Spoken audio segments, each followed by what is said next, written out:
وہ شخص ہے جس کا دل مسجد میں اٹکا رہے ہر وقت. تو مسلمانوں کی چلا گاہ مسجد ہے، مسلمانوں کی راہبانیت مسجد میں بیٹھنا ہے، یا اس کے بعد کوئی چیز ہے تو اللہ کی راہ میں قتال کرنا ہے، جہاد کرنا. جنگلوں میں جا کے بیٹھ کے وہاں پہ ڈیرے لگا لینا اور وہاں پہ جناب جا کے وہ سینریاں دیکھنا خوبصورت، اور چندے سارے وہاں پہ ہی آ جائیں اپنے پاس، تو سر یہ تو زندگی ہر کوئی بندہ گزارنے کی کوشش کرے گا. یہ اسلام کو مطلوب زندگی نہیں ہے. اسلام کی مطلوب زندگی ہے کہ آپ نے اسی دنیا میں وقت گزارنا ہے، اور یہی آپ کی امتحان گاہ ہے. امتحان گاہ سے، اس پیپر دینے والے سینٹر سے اٹھ کے آپ بھاگ نہیں سکتے. آپ کو پرچہ بھی خالی دینے کی اجازت نہیں ہے، ورنہ تب بھی فیل ہو جائیں گے. اٹھ کے بھاگ جائیں گے تب بھی فیل ہو جائیں گے. یہی ہماری امتحان گاہ ہے. بیوی، اولاد، ماں باپ، رشتہ دار، معاشرہ، اسی میں رہ کے ہم نے وقت گزارنا ہے. اور لیکن اس میں ہر لمحے ہم نے یہ ڈیسائیڈ کرنا ہے کہ کون سی چیز قرآن و سنت کے مطابق ہے ہم اس کو اڈاپٹ کریں، جو خلاف ہے وہ چھوڑ دیں. اس چیز کا آپ نے خیال رکھنا ہے. تو نارمل زندگی گزاریں. میری بھی آپ کے سامنے نارمل زندگی ہے. دین اور دنیا کو الگ کرنے کی ضرورت نہیں ہے. دنیا بھی کبھی دین بن جاتا ہے اور دین بھی دنیا بن جاتی ہے، صرف ایک چھوٹی سی نیت کے فرق سے، ایٹیچیوڈ کے فرق سے. جو لوگ مال کمانے کے لیے دین کا کام کر رہے ہیں، کام تو دین کا کر رہے ہیں، لیکن اللہ کے نزدیک وہ دنیا داری ہے. اور جو بندے اپنی دنیاوی ایجوکیشن کو، دنیاوی تعلیم کو، دنیاوی سٹیٹس کو اللہ کے لیے لگا کے خود بھی دین پہ چل رہے ہیں اور لوگوں کو بھی بلا رہے ہیں، اللہ کے نزدیک وہ دیندار ہے. تو دین اور دنیا کو الگ چیز نہیں ہے، ایک ہی چیز ہے. دنیا یہ پلیٹ فارم ہے جہاں پہ آپ نے دین کے مطابق زندگی گزارنی. یہ اسی طریقے سے ہے کہ جی ہم کشتی کو اور پانی کو کیسے ساتھ ساتھ لے کے چل سکتے ہیں. تو یہ تو ہو نہیں سکتا کہ آپ جا کے چھلانگ مار دیں پانی میں، کتنی دیر تیراکی کریں گے، ڈوب جائیں گے. اور یہ بھی نہیں ہو سکتا کہ آپ کشتی کو نکال لیں اور کسی جزیرے پہ لگا دیں تو آپ اپنی منزل تک بھی نہیں پہنچ سکتے. تو یہ پانی، یہ دنیا ہے، وہ کشتی، وہ دین کی کشتی ہے جو اس پانی کے اوپر ہی چلے گی. لیکن اس پانی کو کشتی کے اندر نہیں داخل ہونے دینا، ورنہ کشتی ڈوب جائے گی. پانی کو آپ غائب نہیں کر سکتے، ورنہ کسی جزیرے پہ جا کے بیٹھ جائیں گے، منزل تک پہنچ نہیں سکتے. تو دنیا میں ہی رہ کے اپنے معاملات کو لے کے چلنا ہے. کیا عام مسلمان کے لیے واجب ہے کہ وہ ختم نبوت کی ہڑتالوں میں شامل ہو؟ ختم نبوت کی ہڑتالیں میرے بھائی کہاں ہو رہی ہیں؟ یہ سب کی سب جو جتنی بھی تحریکیں ہیں یہ اینٹی قادیانی تحریکیں ہیں، ختم نبوت تحریکیں نہیں ہیں. یہ ذہن میں رکھیے گا. ختم نبوت تحریک ہوتی نا میرے بھائی تو پھر انصاف کا تقاضا یہ تھا کہ چشتی رسول اللہ اور اشرف علی تھانوی رسول اللہ کے خلاف بھی آج تک وہ آپ نے ہڑتال دیکھی ہے؟ اگر کی کسی نے تو میں ہی کروں گا، لیکن میں تو اس چیز میں بلیو نہیں کرتا. ہمیں ہڑتال کرنے کی ضرورت نہیں ہے. ہم نے اپنا پروٹیسٹ ریکارڈ کروا دیا ہے. خود بخود لوگ اس پورے کے پورے سسٹم سے متنفر ہو کے کتاب و سنت کا منہج اختیار کر رہے ہیں. ہمیں تو کوئی فرق نہیں پڑتا. یہ پردہ آگے کر دیں تاکہ کولنگ نہ ضائع ہو. ہاں جی. تو ختم نبوت کی تحریکیں نہیں ہیں، یہ ایک فرقے کے خلاف تحریکیں ہیں. آپ ختم نبوت کی تحریک کہیں پہ آئی تو مجھے بتائیے گا، میں بھی اس میں شامل ہوں گا. جس میں غلام احمد قادیانی دجال کے خلاف بھی پوسٹر ہو اور چشتی رسول اللہ اور اشرف علی تھانوی رسول اللہ والے پوسٹر بھی لگے ہوں، سب سے پہلے میں اس تحریک میں شامل ہوں گا. اور ٹائم قیامت تک کے لیے، ٹائم قیامت تک کے لیے. اگر کسی صحابی کے قول اور فعل میں تضاد پایا جائے تو ان کا قول لیا جائے گا یا فعل. یہ اصول ہے جی ہمیشہ کہ آپ نے وہ چیز لینی ہے جو قول سے ریلیٹڈ ہے، کیونکہ فعل کسی کا ذاتی بھی ہو سکتا ہے. قول اگر کوئی بیان کرتا ہے صحابی نبی علیہ السلام کے ریفرنس سے تو آپ اس کو پرائرٹی کے اوپر لیں گے. فعل کسی شخص کا اپنا ذاتی بھی ہو سکتا ہے، خلاف سنت بھی ہو سکتا ہے، مجبوری کی وجہ سے بھی ہو سکتا ہے، اور عین ممکن ہے وہ سنت کے مطابق ہو، آپ کو نہ پتا ہو. نبی علیہ السلام کے کیس میں بھی اگر قول اور فعل میں الگ الگ کوئی چیز آ رہی ہو تو قول کو لیا جاتا ہے. لیکن جہاں مسئلہ آ جاتا ہے نا حلال و حرام کا، جائز ناجائز کا، پھر ہمیں دقت نظر سے دیکھنا پڑتا ہے کہ اس وقت یہ قول کس موقع پر ہے، بعض اوقات وہ فعل جو ہوا ہوتا ہے وہ اس کے بعد ہوا ہوتا ہے، وہ فعل اس قول کو منسوخ کر دیتا ہے. تو یہ ناسخ و منسوخ کا معاملہ ہے، لیکن اس کو کوئی بہت بڑی مصیبت نہیں بنانا چاہیے. آلریڈی یہ چیپٹر کلوز ہے فقہی معاملات کے اندر. یہ اس طرح کے کلوز نہیں جو ہمارے مفتی صاحب کہتے ہیں کراچی والے کہ جی کلوز ہے ہر چیز. نہیں، کلوز ہوئی ہے تو کچھ فیصلہ کر کے کلوز ہوئی ہے نا. یہ تو نہیں کلوز ہوئی ہے کہ بھئی یہ بھی ٹھیک اور یہ بھی ٹھیک. ہم کہتے ہیں کلوز ہے، لیکن کلوز ہے دلائل کی بنیاد کے اوپر. تو یہ دیکھنا ہے کہ کس نے وہ جو کاپی پوری ہوم ورک کرنے کے بعد وہ کاپی بند کی ہے، کس نے جو ہے وہ اپنی طرف سے فتوے لکھ کے کاپی بند کی ہے. تو فتوا تو اس کا مانا جائے گا قرآن و سنت کے مطابق ہے. اس پہ میری یوٹیوب کے اوپر ایک ویڈیو ہے، تقلید کے نام پہ ڈرامہ بازی، وہ آپ دیکھیں، میں نے اس میں کئی ایک مثالیں دی ہیں. اچھا، اب اس سوال کے انہوں نے لکھا ہے جیسا کہ عبداللہ بن عمر کے رفع دین کے متعلق کچھ کتابوں میں تضاد پایا جاتا ہے. کوئی تضاد نہیں پایا جاتا میرے بھائی. جب بخاری مسلم موجود ہے تو دور کی کتابوں میں کیوں جاتے ہیں؟ 24 کیرٹ سونا کو چھوڑ کے آپ ان کتابوں کے پیچھے پڑھ رہے ہیں کہ جن کتابوں کے اندر چیزیں مکس بھی ہوئی ہیں، راویوں کو وہم لگے ہوئے ہیں. اگر ان کتابوں کی اوقات ہوتی تو آج یہاں ٹیبل پہ پڑی ہوئی ہوتی ان کے مقابلے میں. ایک چیز قرآن میں لکھی ہوئی ہے، اور تفسیر عثمانی میں سورہ لقمان کی تفسیر ہے نا کہ جو دودھ چھڑانے کی عمر ہے وہ 2 سال قرآن میں آیا. تو اس کی تفسیر میں لکھتے ہیں کہ قرآن میں تو آیا 2 سال ہے، سورۃ البقرہ میں، سورہ لقمان میں. سورہ لقمان کی تفسیر میں وہ لکھتے ہیں شبیر احمد عثمانی جنہوں نے محمد علی جناح کا جنازہ پڑھایا، اور مفتی تقی عثمانی صاحب کے نام کے ساتھ عثمانی ان کی نسبت کی وجہ سے، کیونکہ ان کے ابا جی ان کے شاگرد تھے مفتی شفیع صاحب، وہ شبیر احمد عثمانی کے شاگرد ہیں. تو آپ اندازہ لگائیں کتنا بڑا دیوبندی عالم ہوگا وہ، کہ تقی عثمانی صاحب کے ابا جی جو تقی عثمانی صاحب کے استاد بھی ہیں، ان کا آگے سے وہ استاد ہے، اور انہوں نے اپنے استاد کی نسبت کی ان کے ساتھ عثمانی لگایا.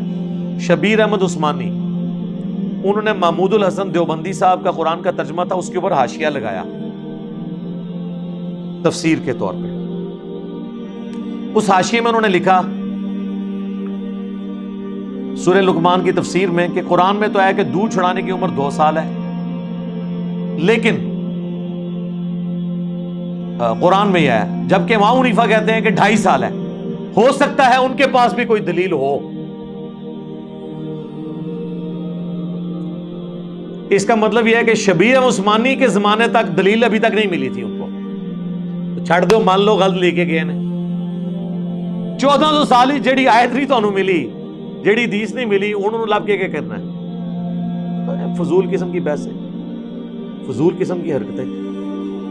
بندے کو خود حیا کرنی چاہیے کہ وہ کیا کرنے جا رہا ہے، کیا ایٹیچیوڈ ہے. تو یہ لوگ قرآن و سنت کی تعلیمات کا واضح مذاق اڑاتے ہیں اس حوالے سے، اور پھر جب ہم ان کی غلطیاں ہائی لائٹ کرتے ہیں تو ان کو یہ لگتا ہے کہ یار یہ ہمارا مذاق اڑا رہا ہے، ہمارے بزرگوں کا مذاق اڑا رہا ہے. میں اکثر کہتا ہوں کہ ویسے تو اولاد کی برے کرتوتوں کی وجہ سے ماں باپ منہ چھپاتے پھرتے ہیں نا، یہ ہمارے فرقوں کے علماء وہ اولادیں ہیں کہ جن کے ماں باپ، جن کے بزرگوں کے کرتوتوں کی وجہ سے یہ منہ چھپاتے پھر رہے ہیں. تو قصور تو ان کا ہے. تو دور کی کتابوں کو چھوڑیں، جو لکھا ہوا ہے قرآن و سنت میں اس کو آپ فالو کریں. باقی اس میں کئی تفصیل طرف چیزیں ہیں جو یعنی قول اور فعل کے تضاد کے حوالے سے جو بظاہر کچھ چیزیں نظر آتی ہیں. آپ کو مثال میں دے دیتا ہوں.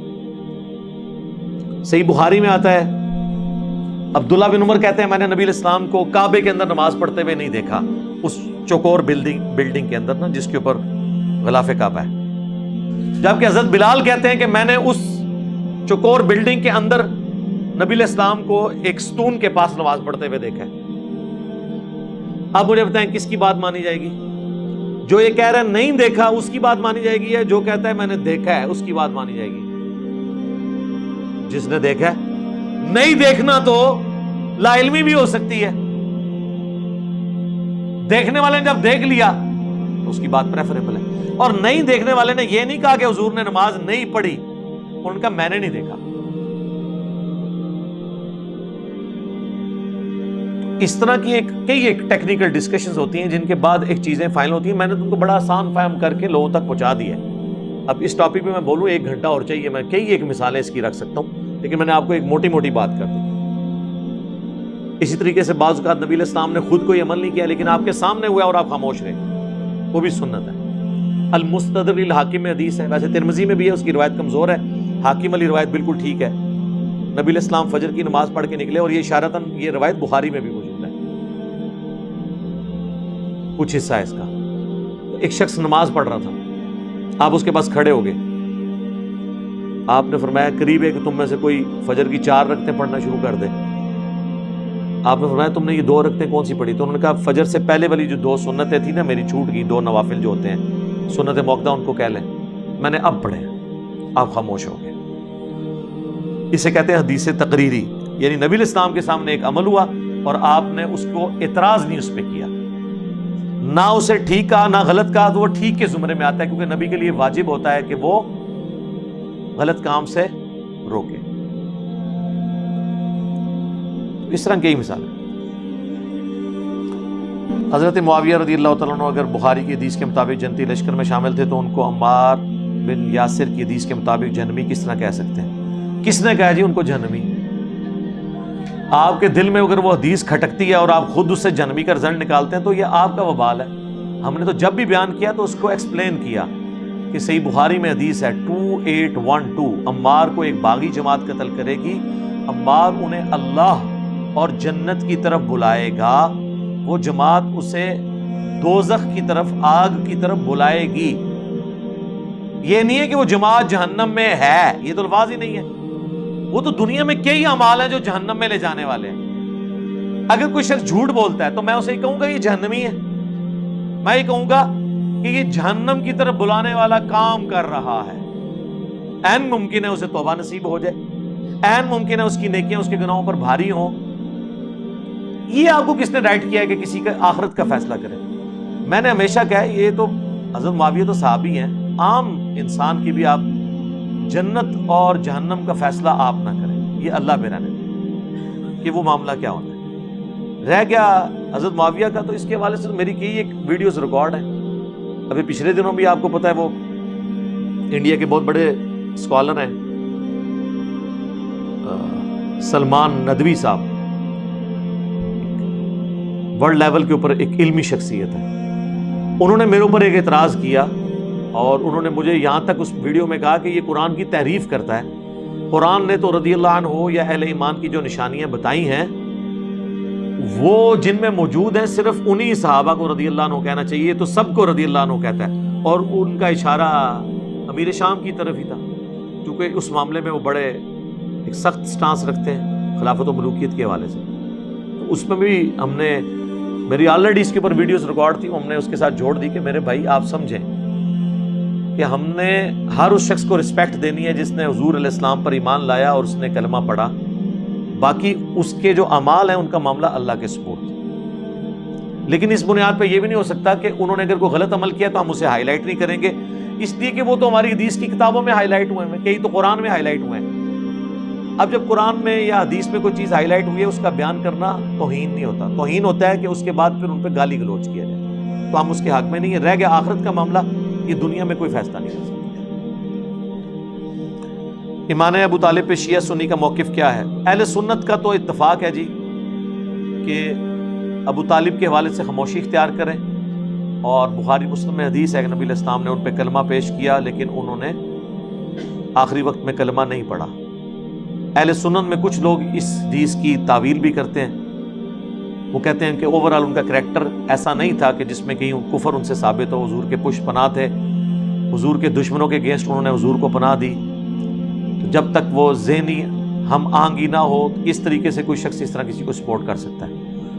میرا موقف اس میں یہ ہے کہ جس شخصیت کا ہمارے نبی پہ احسان ہے اس کا پوری امت پہ احسان ہے، اس کے حوالے سے اگر آپ کوئی اچھے الفاظ نہیں نکال سکتے، برے الفاظ تو بالکل نہ نکالیں۔ قیامت سے قبل جنگوں کے بارے میں بتائیے گا جی، آپ مشکات شریف کی 30 جلد پڑھ لیں اور اس میں آپ کو ملے گی، باقی یہ زیادہ تر تو ایک علمی شاوت ہی ہے جو اس طرح کی گفتگو لوگ بار بار وہی والی کرتے رہتے ہیں۔ آپ پریکٹیکل جو کرنا ہے نا دین کے لیے وہ کریں، بجائے ان کاموں میں لوگوں کو ڈالیں۔ محمد شیخ کس طرح گمراہ ہے؟ محمد شیخ صاحب کے تو عقیدے کفری ہیں، گمراہ نہیں ہیں۔ گمراہ کہنا تو لفظ گمراہ کی توہین ہے، انہوں نے قرآن کی تحریف کی ہے۔ قرآن پاک میں جو چیزیں اس طرح بیان نہیں ہوئی تھیں انہوں نے بالکل اس کو غلط طریقے سے بیان کی ہے. تو لہٰذا یعنی پاکستان میں اگر کسی طبقے یا گروہ کی تکفیر ہو سکتی ہے نا تو ان لوگوں کے بعض نظریات کی تکفیر ہو سکتی ہے جس طریقے سے وہ بیان کر رہے ہیں. البتہ باتیں وہ کئی ٹھیک بھی کرتے ہیں. ہمارا تو اصول یہ ہے کہ جو صحیح بات کرے وہ لے لو, غلط بات کرے تو چھوڑ دو. صحیح بات تو شیطان کرے. صحیح بخاری میں حدیث موجود ہے نا 2311 کہ انسانی شکل میں آ کے شیطان نے وظیفہ دیا تھا آیت الکرسی کا. تو نبی الاسلام فرمایا ہے تو شیطان تھا, جھوٹا تھا, لیکن بات اس نے سچی کی.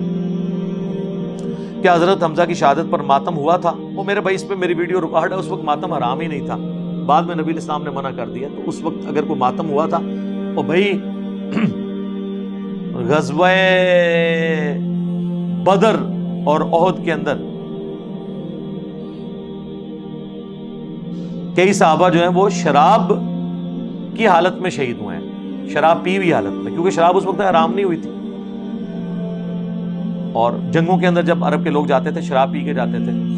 جس طرح یہاں پہ بھی آپ کو یہ کام کرنے والے لوگ جو ہے نا, انہوں نے جب مشکل کام کرنا ہو پہلے سوٹا لگاتے ہیں, کہتے ہیں جی پھر ہمارا جہاز صحیح اڑتا ہے. لیکن سلام ہے ان لوگوں کو, جب شراب حرام ہوئی ہے تو پھر جو گھر میں بھی شراب تھی نا وہ مٹکے بھی انہوں نے توڑ دیے. صحیح بخاری میں آتا ہے. یہ بھی نہیں کہا کہ چلو یہ پڑی ہے یہ پی لیں یا اس کو بیچ ہی دیں. جیسے ہمارے کے پی میں بعض لوگ کہتے ہیں جی ہیروئن پینا حرام ہے لیکن اس کی اسمگلنگ جو ہے وہ جائز ہے.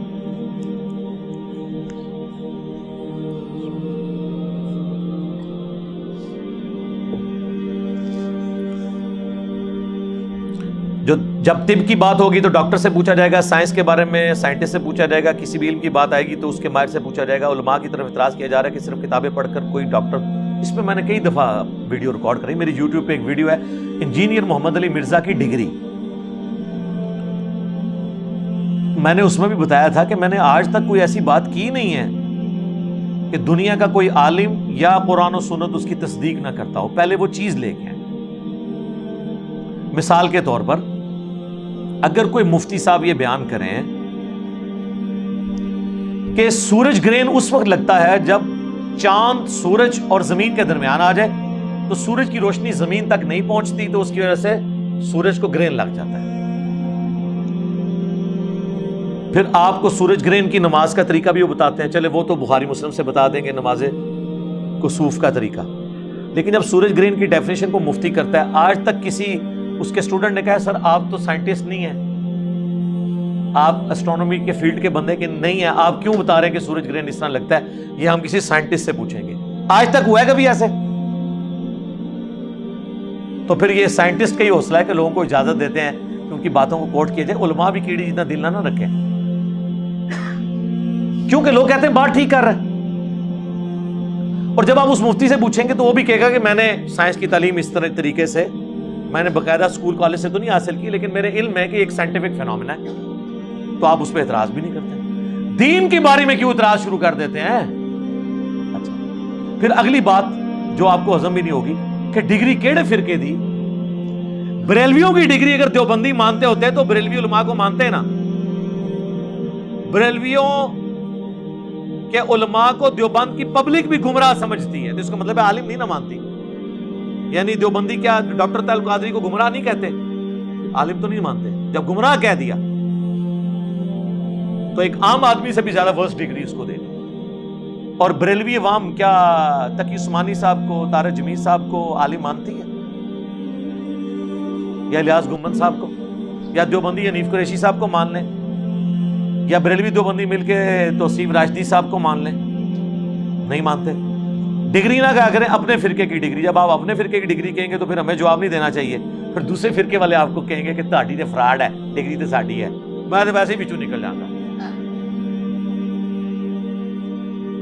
اور اگر آپ ان کے فرقے کی بھی ڈگری لے آئے نا, ان کے خلاف بات کریں تو کیا کہیں گے؟